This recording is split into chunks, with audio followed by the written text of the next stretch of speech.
किसको पूजे किसको छोड़े। तो सूत जी महाराज कहते हैं भाई पूजा तो सबकी करो, लेकिन चाहो हमेशा किसी एक को। पूजा सबकी हो जाए लेकिन चाहो एक को। उदाहरण के तौर पे जमीन में जहां खोदेंगे वहां जल मिलेगा, लेकिन 5-5 फावड़े 50 जगह मारने से पानी मिलेगा क्या? नहीं मिलेगा। एक ही जगह लगातार खोदोगे तब मिलेगा। उसी प्रकार किसी एक को चाहो, अतिशय रगड़ करे यदि कोई, तो अग्नि प्रकट चंदन त्यों होई। अब आप ये समझे, अगर हम राम जी के पुजारी हैं तो क्या कृष्ण को न चाहें? अगर हम कृष्ण के पुजारी हैं तो क्या देवी दुर्गा जी की पूजा न करें, नव दुर्गा व्रत न रखें? अगर हम दुर्गा जी के पुजारी हैं तो क्या हनुमान जी को न पूजें? तो भाई इसका सीधा सा उदाहरण देखिए। मान लो हम कन्हैया के चाहने वाले हैं और नव दुर्गा व्रत रखे हैं तो खूब जय माता जी करते जाओ। नगरकोट जा रहे हैं, चिंतपूर्णी, ज्वालामुखी, जहां जा रहे हैं नारियल ले जाओ, प्रसाद ले जाओ, चुनरी ले जाओ, जय माता दी करते चले जाओ, कोई बुराई नहीं। नारियल चढ़ा दो, चुनरी चढ़ा दो, भोग प्रसाद चढ़ा दो, लेकिन जब मांगने का नंबर आवे तो वहां थोड़ी सी होशियारी दिखा दो। हाथ जोड़ करके कह दो माता रानी बड़ा आलसी हो गया हूँ, भजन में मन नहीं लगता, कथा में मन नहीं लगता, ऐसी कृपा कर दो मेरा प्रेम उस बंसी वाले के चरणों में दिन दूना रात चौगुना और बढ़ जावे, ऐसी कृपा कर दो। तो पूजा किसकी करी? माता रानी की। और चाहा किसको? बंसी वाले। यही गोपियां करती थी। कात्यायनी स्नान करती थी, कात्यायनी माँ को पूजती थी, मांगती क्या थी? कात्यायनी महामाये महायोगिन्यधीश्वरी नंद गोप सुतम देवी पति में कुर्ते नमः।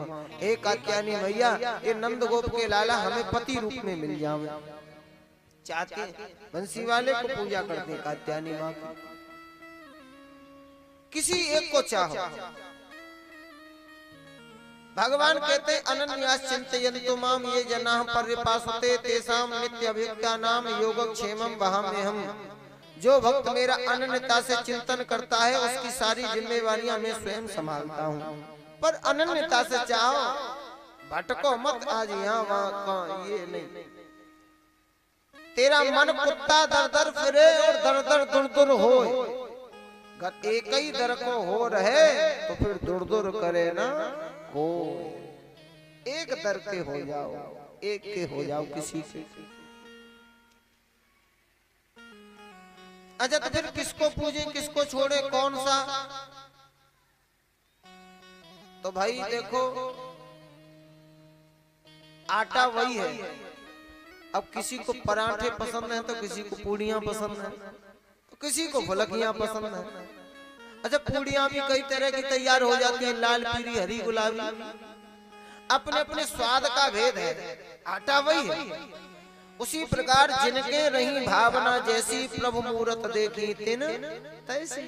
भगवान वही है, अपनी अपनी भावना का फर्क है बस। 24 अवतार हैं भगवान के, आपको जो रूप अच्छा लगे उसी की साधना करो, उसी की आराधना करो। किसी को जटाजूट वाले शंकर जी अच्छे लगते हैं तो किसी को धनुष वाले राम जी अच्छे लगते हैं, तो किसी को बंसी मनोहर कृष्ण कन्हैया लाल अच्छे लगते हैं। भावना का भेद है, भगवान में भेद नहीं है। आजकल आप देखते हैं तरह तरह के धर्म, तरह तरह के सत्संग के नाम पर लोग कुसंगी बनाते हैं, सनातन धर्म से विमुख करते चले जा रहे हैं लोग। आपने सुना होगा आए दिन खबर आती है धर्मांतरण, धर्मांतरण हो गया।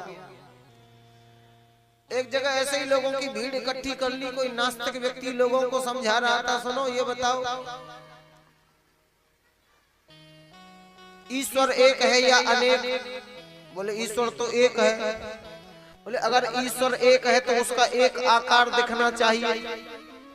जैसे हम कहते हैं हाथी, तो आप आंख बंद करके देखेंगे तो आपको हाथी की एक आकृति, एक फोटो समझ में आएगा, बड़े बड़े कान, लंबी सूंड, वो मोटा तगड़ा। हम कहेंगे भैंस तो आपको एक फोटो समझ में आ जाएगा, आंख बंद करके देखो, काली काली लंबे सींग और ये पूंछ, वो सब।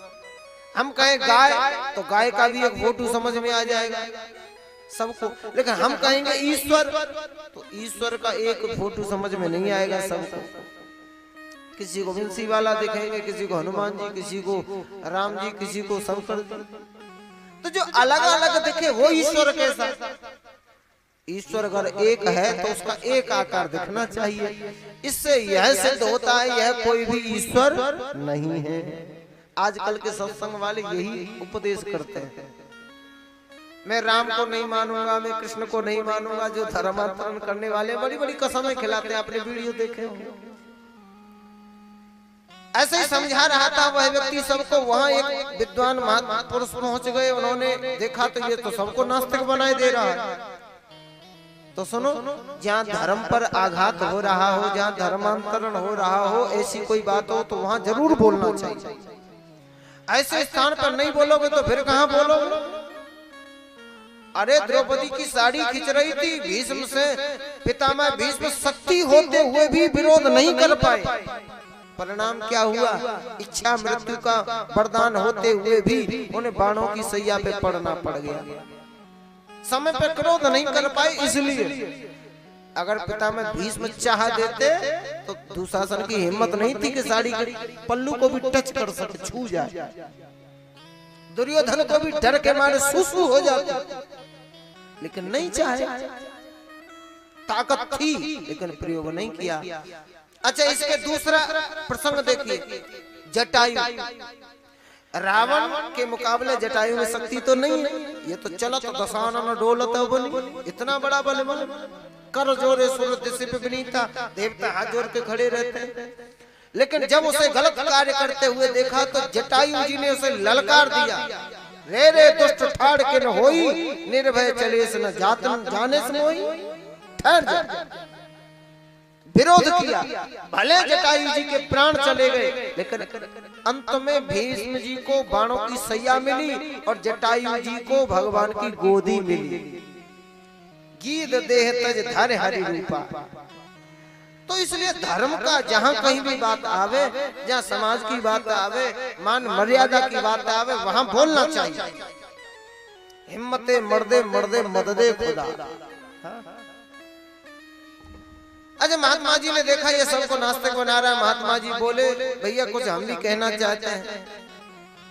मंच पर जाकर के लोगों से पूछा, भैया श्रीमान जी के कहने के अनुसार जो अलग अलग दिखता है वह ईश्वर नहीं होता। ईश्वर एक है तो उसका एक आकार दिखना चाहिए, ही तो है। हाँ। अच्छा, वे श्रीमान जी बोले, देखो हम आप लोगों से आंख बंद करके हाथी, गाय, भैंस या बकरी देखने को नहीं कहते। हम कहते हैं आप आंख बंद करके देखो बाप, आंख बंद करके देखो बाप। अब लोगों ने आंख बंद करके बाप को देखा। महात्मा जी बोले, सच्ची सच्ची बताओ, सबको एक ही बाप दिख रहा है कि अलग अलग दिख रहा है? लोग बोले, महाराज जी सबको अलग अलग दिख रहा है। बोले, सबको अलग अलग दिख रहा है तो ये बताओ बाप कितने होते हैं? एक होते हैं कि बहुत सारे होते हैं? बोले, बाप तो एक ही होता है। बोले, फिर तुम्हें अलग अलग क्यों दिख रहा है? एक समझदार आदमी बोला, महाराज जी बाप तो एक ही होता है पर सबका अलग अलग होता है। महात्मा जी बोले, यही हम तुम्हें समझाने चाहते हैं। ईश्वर तो एक ही होता है पर सबकी भावना का रूप अलग अलग होता है। ईश्वर तो एक ही होता है। जिनके रही भावना जैसी, जिनके रही भावना जैसी, प्रभु मूरत देखी दिन तैसी, प्रभु मूरत देखी दिन तैसी, प्रभु मूरत देखी दिन तैसी, प्रभु मूरत देखी दिन तैसी, जिनके रही भावना जैसी, जिनके रही भावना जैसी, जिनके रही भावना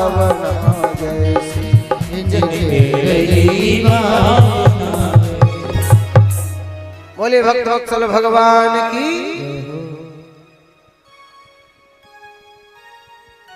कई लोग मर्म नहीं समझ पाते ना संतों की वाणी का, इसलिए भ्रम हो जाता है।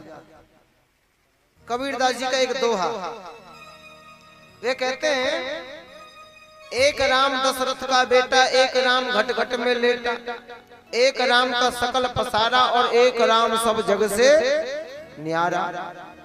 एक आदमी ने पूछ लिया महाराज जी कितने राम होते हैं?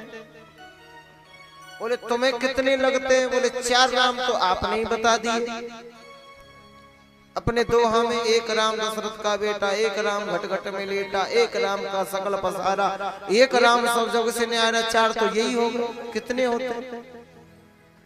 महात्मा जी बोले मैंने तो 4 नहीं गिनाए। और क्या कह रहे हैं आप? कबीर जी बोले मैंने तो एक ही बताया है। एक राम दशरथ का बेटा, 2 नहीं है, एक राम घट घट में लेटा, 3 नहीं है, एक राम का सकल पसारा, 4 नहीं है, एक राम सब जग से न्यारा। वो एक है, मैं तो बार बार एक कह रहा हूँ। अब तुमने 3, 4, 5, 8 गिनती कर ली, तो इसमें मेरा क्या दोष है? मैं तो बराबर एक कह रहा हूँ। एक है, एक है, एको ब्रह्म द्वितीयो नास्ति। ये गलत अर्थ तो हम लोग लगा रहे हैं, तो महाराज जी हम समझ कैसे पाएंगे? कबीरदास जी बोले आप ऐसे समझो, वही राम दशरथ का बेटा, वही राम घट घट में लेटा, वही राम का सकल पसारा और वही राम सब जग से न्यारा, वही है। तो भैया ये कथाओं की, ये शास्त्रों की गूढ़ बातें हैं। बिना गुरुओं के इनका ज्ञान नहीं होता। गुरु बिन होए न ज्ञान।